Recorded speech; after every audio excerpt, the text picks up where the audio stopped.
niyo. Ano naman kakainin mo? Baka magutom ka niyan. Eto pinagbaon ako ni Nanay, sardinas.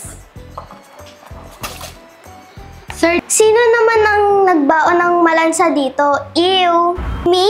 I think kayo yung may lansa kasi baka hindi pa kayo naliligo. First of all, di porket nagbaon ka ng sardinas ay mahirap ka na. Second, hindi pinagdidirihan ang pagkain ng sardinas. Third, kung may malansa dito sa classroom, mga ugali nyo yun. Slay best friend! When they had enough. Boom! Uwe, kailangan ko masundan si Dahlia.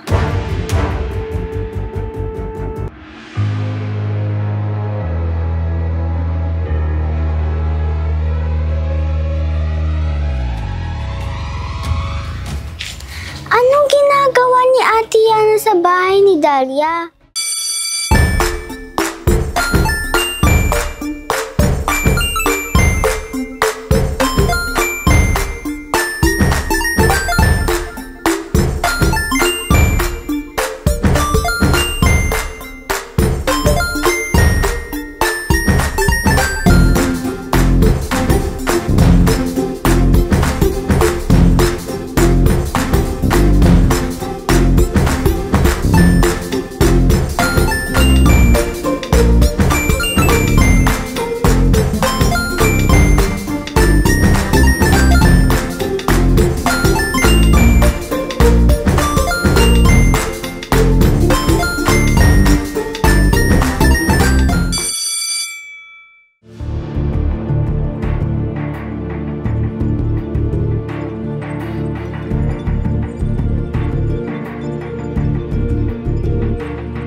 Yana, sinunod ko na yung gusto mo na maging masama ko kay Angel at hindi ako makikipagkaibigan sa kanya.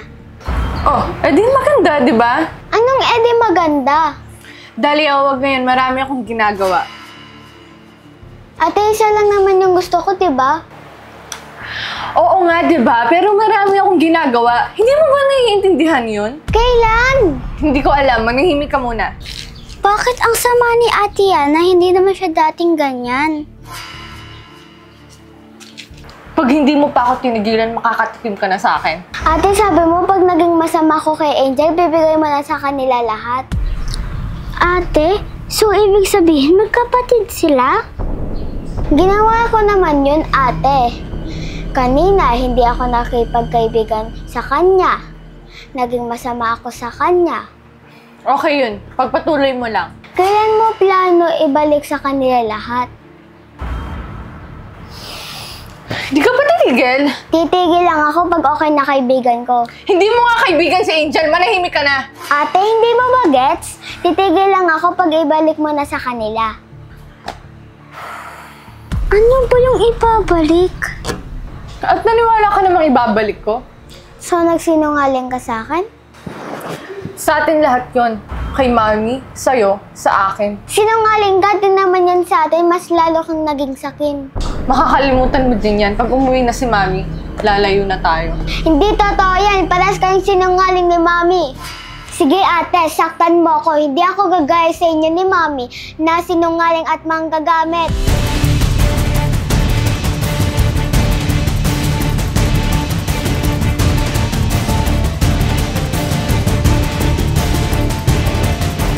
Umasa ka lang sa sinabi ni Mami. Uubusin niya lang pera mo. Nakaka-stress kang kausapin. Hindi mo ako naiintindihan. Ikaw may kasalanan kung bakit bumaksak yung kumpanya ni Miss Jane.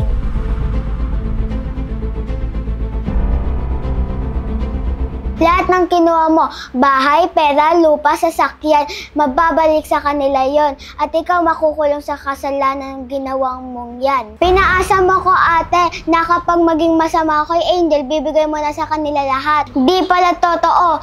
Kayong dalawa ni Mami, palagi nyo na lang ako pinaasa at sinasaktan at iniiwan. Hindi nyo naman iniisip yung nararamdaman ko. Baka sarili kayo, sarili nyo lang naiisip nyo.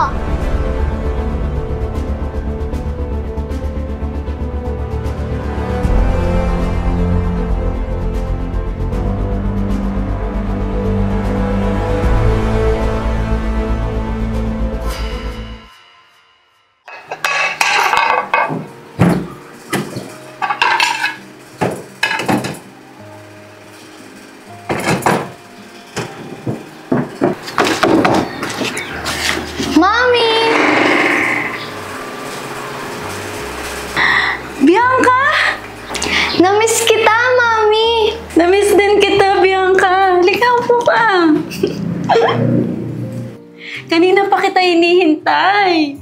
Kaya nga, Mami, ang traffic po kasi. Wala pa po ba si Angel? Oo, wala pa siya, pero pauwi na niyan yon. Galing sa school. Buti na lang, Mami, nauna ako sa kanya. Gusto ko kasi siyang isurprise na nakauwi na ako. Madami din po akong pasalubong at kwento. Bakit po, Mami? Bakit po kayo nakasmile? May dumi po ba sa mukha ko? Wala anak, masaya lang ako. Dahil ang laki mo na. Dati, kinakarga lang kita. Mami, ako pa din po yung baby nyo. Dati, cute lang. Ngayon, maganda na.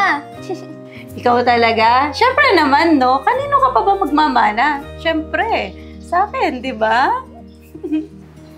Mami, hanggang kailan po kayo dito sa bahay na ni-rent nyo? Hindi ko pa alam, Bianca. Nakwento ko naman lahat sa'yo sa call, di ba? Opo, Mami. Pero bakit ang bilis ng mga nangyari? Bakit nagkaganon yung company natin? Naalala ko lang, anak. May mga napirmahan akong papel na hindi ko na binasa. Baka isa dun yung dahilan. Sino po bang nagpapirma sa inyo nun? Ang natatandaan ko, si Yana lang naman. Pero hindi naman niya yung magagawa sa atin eh.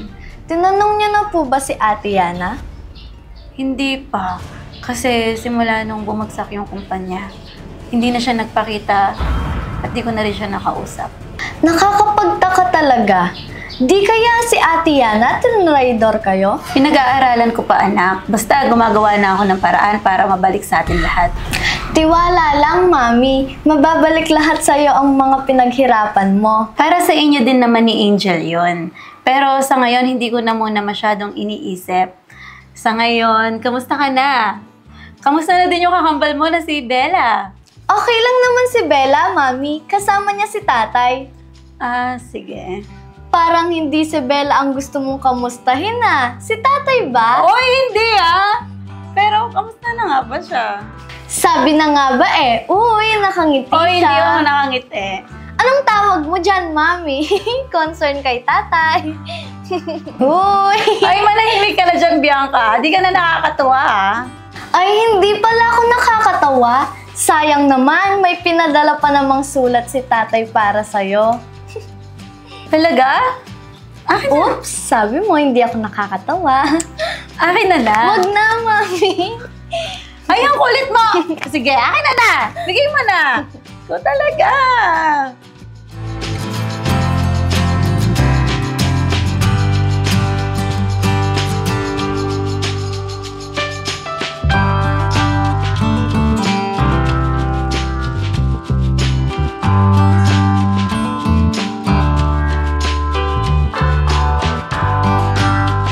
Anong sabi, Mami? Wala. Eh, ba't nakangiti ka? Wala nga! Wala. Sige na, magtago ka na at mag-ready ka na kasi pauwi na niyan si Angel, okay? Tatawagan ko lang siya. So, ba't pala yung phone ko? I-charge ko lang ha. Bianca, magtago ka na. I-surprise mo yung kapatid mo, ha? Si Ate Yana pala may kasalanan ng lahat ng to. Tawagan ko lang si Nanay. Kailangan niya malaman lahat ng to.